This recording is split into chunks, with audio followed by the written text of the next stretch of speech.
Yo, Chris Warren here. Today I got another video for you guys. Let's check it out.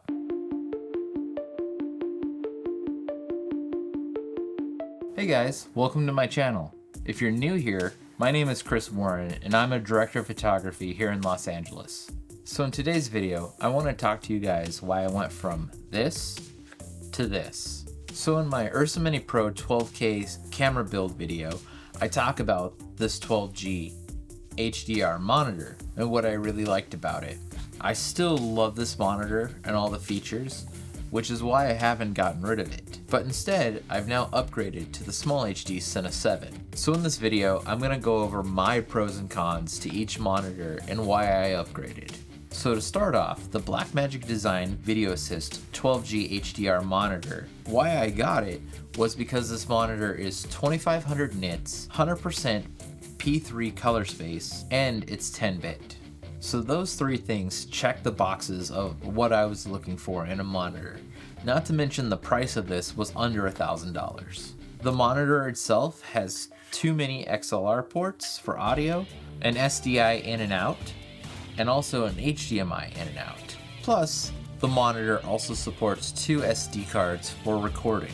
Using this monitor as an external recorder was the big reason why I purchased this in the first place. As an owner of the Ursa Mini Pro 12K model, if you don't know, the camera only records in Blackmagic RAW. I'm a huge fan of that codec. However, there are a lot of clients that I work for that still request the ProRes format. Hence why I purchased this monitor. What I also really like, and that I consider pros of this monitor, is that you can also record to SSD drives through the USB-C port, or you can plug this into a computer and use this as a webcam streaming device, which is kind of cool. With a previous client of mine, I ran my wireless from my 12K camera to this monitor and connected this monitor to my laptop and streamed through OBS. So this monitor was really crucial during the last few years for work. Also, one other cool thing about this monitor is the ease of use of its operating system.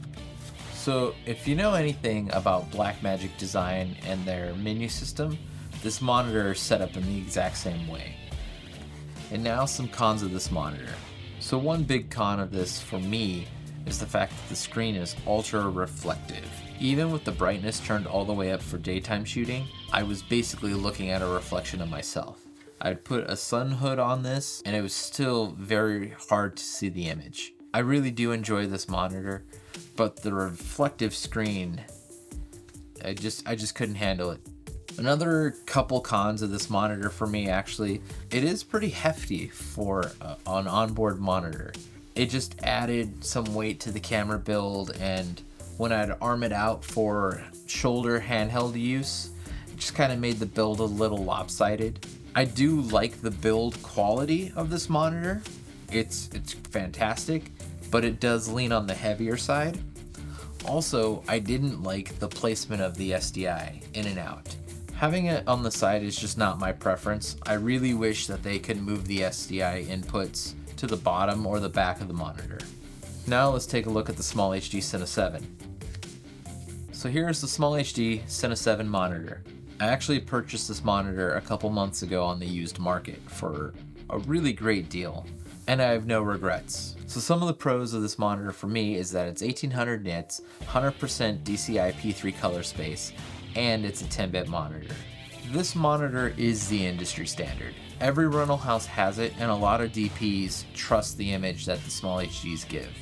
Especially these newer models, because they do come color calibrated from SmallHD. And if for some reason this ever gets thrown off of its calibration, you can send it in and they'll recalibrate it for you.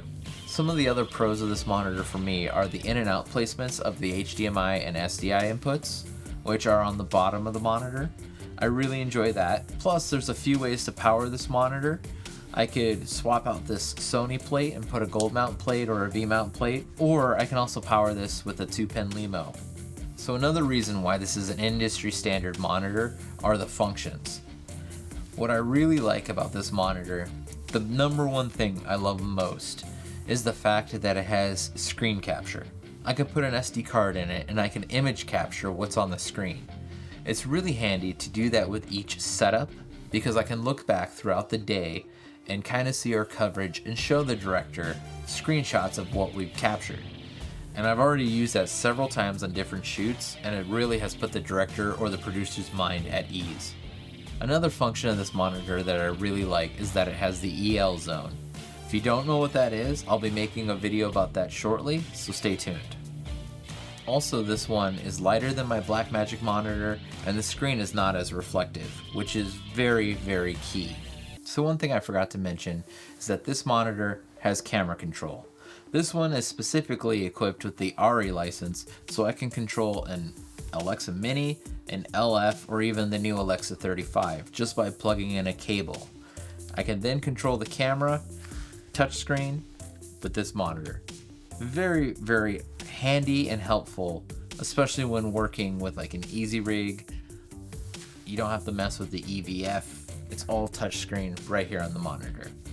I can also purchase a Red Komodo control license or even the Sony Venice camera control license, which I do plan to do in the future. Just when those jobs come up, that's something that I'm going to look into getting, and it'll just make my workflow on set that much quicker and easier. So now there are a few cons to this monitor.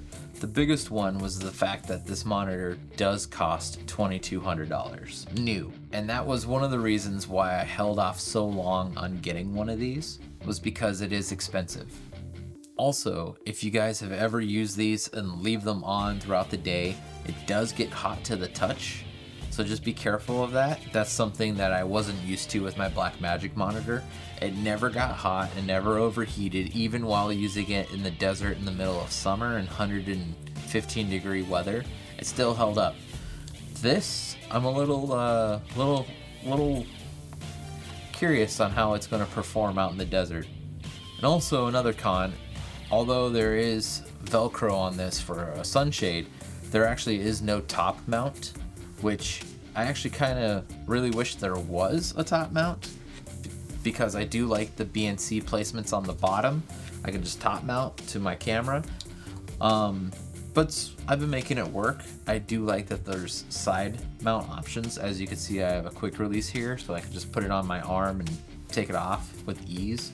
But yeah, not having a top mount port, that was definitely new to me coming from my Blackmagic monitor. But again, like I said, I made it work. So comparing these two monitors, this one is $995, this one is $21.99. Both are fantastic, and I'm going to keep both of them because I have different uses for both.